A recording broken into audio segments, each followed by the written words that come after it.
You can't even do housework properly anymore, so you're no longer of any use to us. I agree. It's time to fire this housekeeper, right? Great! I can finally say goodbye to this old hag. My husband and mother-in-law were shouting at me in a wheelchair, and my daughter cursed at me without any sign of care. In front of me are the three of them, looking down at me with a wry smile. Are they waiting for my reaction? If you're going to go that far, I won't show any mercy either. You will see. I will make you regret it. My name is Anna Taylor, 30 years old. I'm a freelance writer working from home and a housewife. I got married 2 years ago and live with my husband, daughter, and mother-in-law. My husband Jared is 5 years older than me. I met him 3 years ago through a dating app I started with a friend. Jared and I both like watching movies. We had a lot in common, and we exchanged numbers right away. He was a mature man with a smart attitude. I was attracted to him, and we started dating. 6 months later, he proposed to me, and we decided on our marriage in no time. However, there was one problem we had to deal with in order to get married. That was the existence of Maya. Maya and I are not related. She is a child between Jared and his ex-wife, and she was already 10 years old when we got married. She is now a junior high school student. I still feel a big gap between us. I can understand why it's difficult to think of me as her mother, but still she hates me so much. Until recently, she has ignored me even when I try to talk to her. Now she makes fun of me without a doubt. Just the other day, while I was preparing dinner, Maya came home after finishing her after-school activities. I called out to her to ask her about her day, but she didn't respond. I was thinking of it as her ignoring me as usual when she threw something at my back. I looked at what had fallen and saw that it was a bag containing Maya's gym clothes. She glared at me as I picked it up. I will use those tomorrow, so wash them quickly. I spoke to Maya with a puzzled look on my face. I'm pretty sure you had another set of gym clothes, right? Even if I wash them today, they won't be dry by tomorrow. Can you take the other set with you? Huh? Why are you telling me what to do? I said wash them. Even if I start washing it now, it won't dry by tomorrow. That's why. Shut up! I told you to do it, so shut up and do it. You're useless. If it's not ready by tomorrow morning, I will tell Dad and Grandma. Good luck with that. She ran up the stairs and went to her room. She would not take anything I said to her. I had no choice but to take her gym clothes to the laundromat. While I was putting them in the dryer, I was struck by an indescribable feeling of emptiness. I had married Jared knowing that she would never be attached to me, but I never imagined that I would suffer so much. Maya, when are you going to treat me normally? Even if I can't be your mother, I want to at least have a normal conversation with you. Well, I guess I shouldn't rush it. I have to work harder. Someday we will understand each other. I told myself that, and Barry kept my spirits up. I was the one who decided to get married. I must not give up in the middle of the process. I spent every day with that thought in my mind. Actually, besides Maya, I have another problem. That is my mother-in-law. Like Maya, my mother-in-law also seems to be unhappy with me. She has disliked me since the beginning of our marriage. On this day, when I returned home from the laundromat, my mother-in-law was waiting for me at the entrance. Hey, Anna! Where the hell have you been? Where's the dinner? I'm sorry. The side dish is ready, so I will prepare the rest right away. Where have you been wandering around until this hour? You weren't out playing around, were you? No, I wasn't. Maya asked me to take her gym clothes to the laundromat. Well, Are you trying to say that it was Maya's fault? You really like to blame others, don't you? I didn't mean it that way. Just get the food ready. Jared will be home soon. Maya is probably hungry too. Yes, ma'am. I will get it ready right away. Whenever my mother-in-law doesn't like something even a little bit, she blames me. She would blame me for anything like this. When I was a newlywed, this attitude made me feel sorry for myself. Compared to before, things are a little better now. However, the damage is still done. What hurt me the most was being compared to my husband's ex-wife. Her name was Michelle, apparently. My mother-in-law compares me to his ex-wife at every opportunity and make comments as if I were inferior. Michelle could have done it better. Michelle's cooking was delicious. She was a kind and caring wife. I wish Michelle would come back, etc. According to Jared, his ex-wife's affair led to their divorce. I know that my mother-in-law loves Jared very much, but why does she praise the ex-wife who caused the divorce so much? If someone hurt her beloved son, I would not be surprised if she disliked them. However, I don't have the luxury of worrying about such things. How will I get around in this house from now on? How will I deal with my mother-in-law and Maya? I have to think about these things carefully and act accordingly every day. It is very difficult and burdensome. Even so, I was determined to do my best for the sake of my beloved husband. I did not complain to my husband about my mother-in-law or daughter-in-law. I mainly asked him how we can get along with each other. On this day, I explained a series of events and asked him before going to bed, Jared, are you listening to me? Today I was scolded by your mother and Maya again. I'm listening. I always tell you not to worry about that. I've told you, just leave them alone since Maya is a teenager and my mom is just like that sometimes.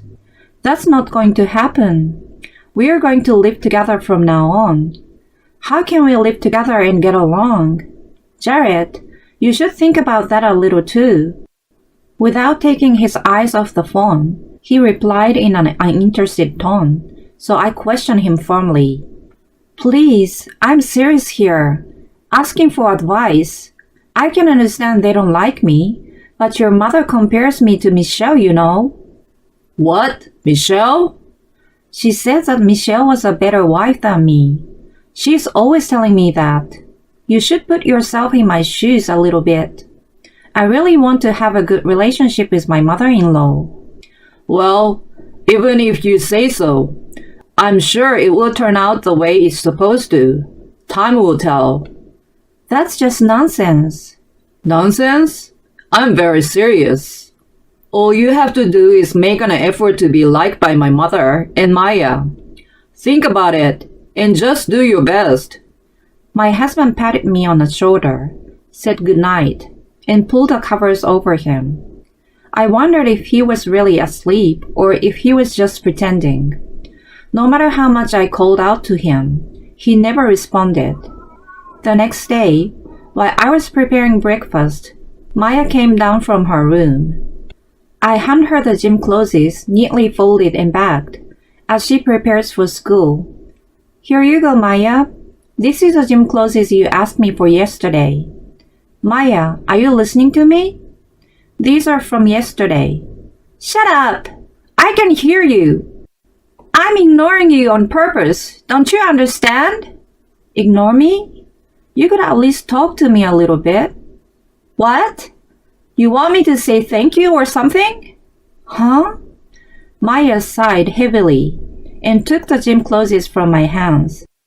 Then she said in an irritated tone, You're so annoying every time. You're acting like you're my mother. You shouldn't have married Dad in the first place. Oh, Maya, that's too much. So annoying. Why do you make me so irritated from the morning? You're really making me sick. She didn't touch the breakfast I had prepared, but ate the bread my mother-in-law had bought for herself. Then she thanked her grandma for the food and went off to school. I went to the door to see her off, but of course, I didn't even get a reply. I had no choice. I should eat the breakfast she left. But when I went to the living room, I found that the dishes that should have been there were gone. The dishes I had made had been dumped in the sink. What is this? Why? Then I heard a small giggle from behind me. There was my mother-in-law with a smile on her face. No way! Did you do this? Yes, because it looked so bad. Maya didn't seem to want it, so I threw it away for her. How can you be so terrible? Why did you do this? Terrible? It's your fault that you can only cook such bad food. It's all your fault. Why? No matter what I said back, my mother-in-law paid back double with her words. She kept attacking me one-sidedly. On top of it all off, she followed me to the grocery store. A few hours later, the worst happened to me. I was on my way home after finishing the shopping ordered by my mother-in-law. That was when I was involved in an accident. I was taken to the hospital by ambulance, but my right leg was left paralyzed. It became difficult for me to walk by myself. The doctor told me that I would have to live in a wheelchair for a while. Although my life was not in serious condition, I was hospitalized for a few days. The hospital must have contacted my family. Soon after, my husband, mother-in-law, and daughter-in-law came to visit me in my hospital room. I was sitting in my wheelchair, and all of them were lined up in front of me. Did they come to see me because they were worried? I was delighted and thanked them. All of you are here. Thank you so much for coming. Is your leg going to heal? My husband asked anxiously. I shook my head and answered without breaking my smile. The doctor said it might be better than it is now, but that it would be difficult for it to heal completely. It would be a little while before I can walk on my own. I see. Then I guess I don't have a choice. A choice? Thank you for everything, Anna. What, Jared? My husband looks down at me and gives a nasty smile. I was puzzled, not understanding what he meant by thank you. My husband, perhaps sensing something, started talking. Well, it was a short time, but I'm glad I married you. You did the housework without complaining. You also gave us a lot of money to live on. What are you talking about? Their mood had clearly changed. The corners of their mouths are up, but I sensed something frightening. It was that kind of expression. When I shrank in front of them, my husband, mother-in-law, and Maya, in that order, opened their mouths. You can't even do housework properly anymore, so you're no longer of any use to us. I agree. It's time to fire this housekeeper, right? Great! I can finally say goodbye to this old hag. My husband and mother-in-law were shouting at me in a wheelchair, and my daughter cursed at me without any sign of care. I was so shocked that my body stiffened and my legs trembled. My husband, looking down at me, finally gave me his final words. I married you and kept our marriage also that you could take care of the house. In other words, you are no longer of any use to me now that you are in a wheelchair. Oh no, does that mean? Divorce is what it is.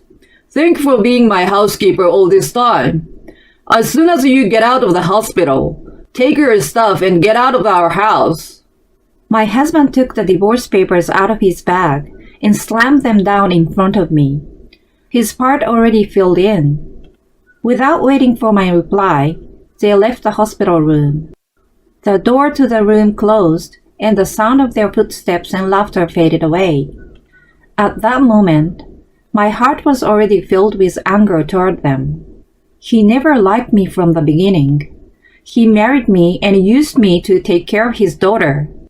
This is unforgivable. All three of them. I will never forgive them. I signed the divorce papers right then and there and called my mother. I explained the situation and asked her to submit the signed divorce papers to the city office. A few days later, I was safely discharged from the hospital and headed for my parents' house. I asked my parents to tell my in-laws that I had filed the divorce papers and to pack up my belongings. I returned straight to my parents' house. I would never see them again.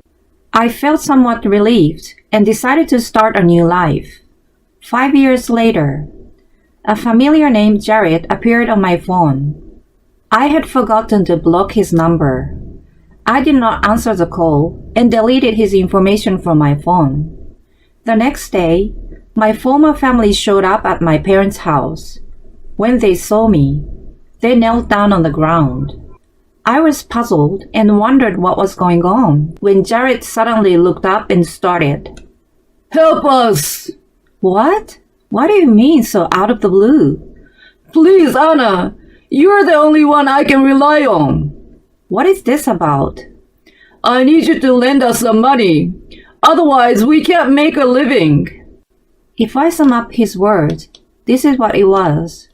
For a while after I left, they were living a comfortable life. But when Maya entered a private high school, their finance had become more difficult. The reason was that Maya was stealing money from the house to buy the things she wanted. Not only that, Jared's mother was also using her son's salary to indulge in beauty treatments and luxury brand goods. When their savings ran out, they began to borrow money. They were unable to repay their debts, and they were forced into a situation where they couldn't borrow any more money. The biggest issue right now was Maya's tuition. She couldn't keep up her grades, so they apparently have to pay high fees to keep her in school. They tried for a scholarship, but her grades were so bad that she's on the verge of being expelled from school. Jared rubbed his head against the ground with tears in his eyes as he finished telling me what had happened. Please, please. It's just as I said. You must have made a lot of money. So I'm begging you, please lend us some money, even if it's just a little. His mother and Maya followed as they begged together. I was deeply disgusted by them. 5 years ago, they kicked me out of the house after bullying me every day.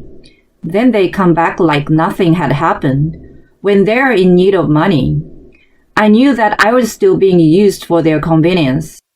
I was even getting angry. The next thing I knew, I had turned on the faucet at the front door and was spraying water at them. What the hell are you doing, you bitch? Again, all three of them screaming and yelling. Hey, what are you doing? It's so cold. Don't get carried away, you old hag. We are relying on you and begging you to help us. This is obviously not the way to ask for help. Once their true nature was exposed, I blurted out my true feelings, which I had been keeping in my heart all this time. Relying on me? I never asked you to rely on me. You used me for your own convenience, and now you want me to help you out because you're in trouble? That's bullshit. How much more do you have to mock me? What? What the hell? How dare you talk to me like that? We are in so much trouble. I don't care. I don't care how much trouble you guys are in or whether you are starving to death. I don't give a shit. Rather, I'm glad you're in trouble. This is what you deserve. I will never help you in a million years. Why don't you guys just lick each other's wound and suffer for the rest of your lives? After I finished spraying water on them, I slammed the door as hard as I could. I locked the front door and physically cut them off. For a while after that, there was yapping and screaming in front of the house. A neighbor who couldn't stand to see them called the police. They were taken away by the police under the name of nuisance. The rumor that they got into trouble with the police spread throughout the neighborhood. Eventually, the story reached Jared's company. Unable to bear the side-eyeing from his colleagues, he resigned voluntarily. As a result, they were unable to pay Maya's school fees, and she was forced to drop out of high school. Now each of the three is working to pay off their debts. They seem to be cooperating with each other, but when they meet each other, they are always blaming each other for their problems. The family relationship is deteriorating day by day. From my point of view, this is all I can hope for. I can only say that they deserved it. I, on the other hand, am still working at home while being taken care of by my parents. My leg has become much more mobile, and I'm now going to rehabilitation to make a full recovery. I cannot thank my parents enough for accepting me back after my divorce. From now on, I'm going to enjoy life to the fullest for my father, mother, and myself.